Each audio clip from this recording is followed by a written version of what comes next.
Hi, I'm Freeman White and thanks for watching. In this video I've added a special feature on mixing greens where I give you 9 colour combinations that can mix a wide variety of greens to suit almost any landscape painting. So I hope that you get something from this tutorial, but most importantly, keep painting, keep experimenting. It's okay to make mistakes. In fact, that's the best way to learn. So without further ado, let's get started.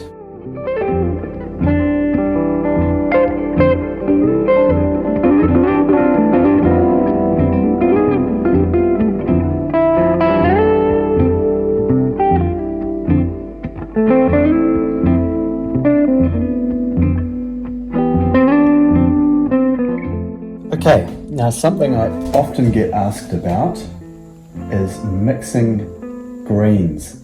So what I'm going to demonstrate today is a combination of 3 different blues and 3 different yellows that will give you a multitude of different mixing possibilities for green.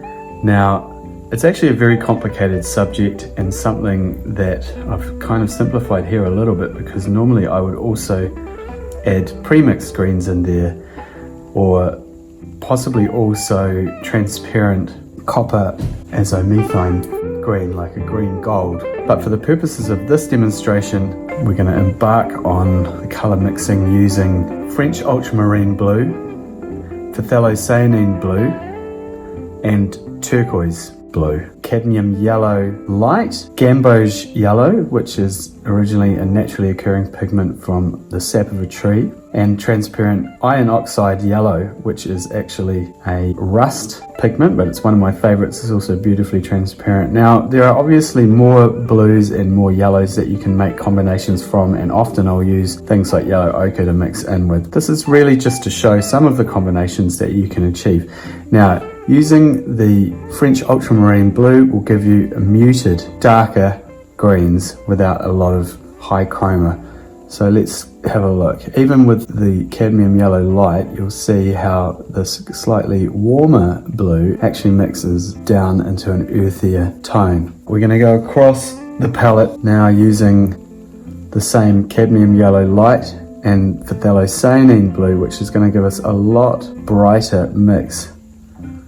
Obviously, if you mix more of the cad yellow light in there, it's going to create a lighter green. Now, I'm not even going to use any white in this color demonstration, it just becomes far too complicated. So here we go with the turquoise. Now, in my experience, turquoise and a light yellow, like cadmium yellow light, will actually mix a very bright green. So here we go. That's actually mixed us a really vibrant, bright green. Now, if I'm actually using that color combination in a painting, I'll often knock it back a little bit with my transparent iron oxide or a earth pigment like yellow ochre. However, what we're going to see here is when we use this transparent gamboge yellow, we're going to see quite a different set of color combinations using our 3 blues. So here we go. This is a bit of a warmer yellow, and what we see here is actually that the transparency of that yellow influencing even the French ultramarine, which has a high tint power. This is a really nice sappy type of a green. Now, mixing this with the phthalo-cyanine blue is going to give us an even more transparent green, because both of these pigments are naturally quite transparent, but you'll see that depending on the ratios that you mix, still actually quite dark green. Look at that, but it's got this beautiful transparency to it. Now that actually looks a lot like a sap green that you would find out of the tube. Part of the reason for that is because sap green mixes often contain phthalo-cyanine. Now for the turquoise. And what this does is it's actually quite nice. The warmth of the gamboge yellow mixes back the cool turquoise, and actually it warms it up a little bit and creates a very vibrant leaf green. So you can just see all of those different combinations already just with the mixes that we've been experimenting with. Imagine all of the color combinations that you can actually achieve through combining these green mixes together, which is something that I may not do today because it's going to get a bit messy. But here we go. So with the transparent iron oxide yellow, it's going to create some nice transparent mixes that tend a lot more towards the browner side of the color spectrum. Now I really love this because it gives me some of those earthy notes that we often see in autumnal colors. If we're painting in an autumnal scene, I'll tend to use quite a few mixes containing this transparent iron oxide yellow. Obviously, the proportions that you mix are going to alter the end color mixes too. But using this phthalo-cyanine, we get this beautiful, deep kind of oceanic green almost. Look at that. Now, if I add more of that transparent iron oxide pigment, it's going to warm that up a little bit more, and you can see how that's altering the final mix. So here we go. So our final mix for this demonstration is the turquoise and transparent iron oxide.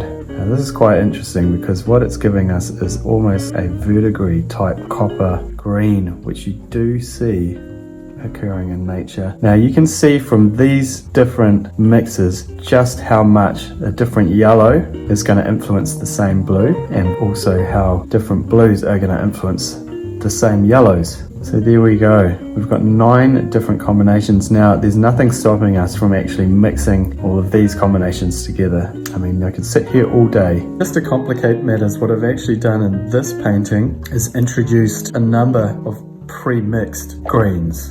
But this is English green, Spectrum green light, Australian leaf green, and Australian green gold. All of these colors allow me a different starting point.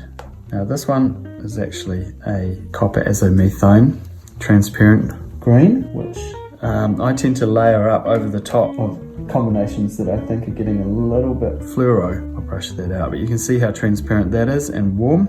It's beautiful. Australian leaf green light. This is less transparent and a little bit darker, and something that I tend to use quite a bit, blocking in areas of shadow on grass. The Spectrum green light is also less transparent than the Australian green gold. It's more opaque. Often I'll use it in combination with any of these yellows or blues. I just find having these pre-mixed colors gives me a really good starting point to go back to when I want to mix a similar green. Now, a lot of these greens are also heavily mixed down with colors like Naples Yellow, which is a very warm earth tone, a warm yellow earth tone, which is also not particularly transparent. So let's have a quick look at that. You can see how that gives us some beautiful autumnal dry grass notes. The English green light, in a way, it's kind of more similar to this color combination up the top here of the turquoise and cadmium yellow light.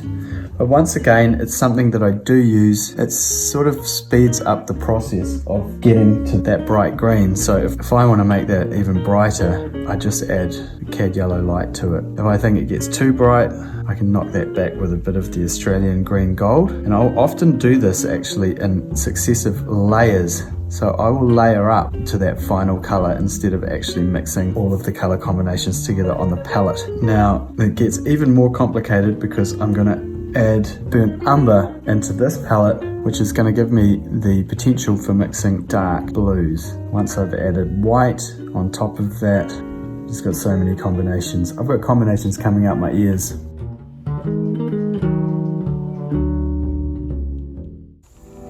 Hi there, and thanks for watching. Now hopefully the information contained within this video is enough to inspire you to pick up the brushes and start experimenting.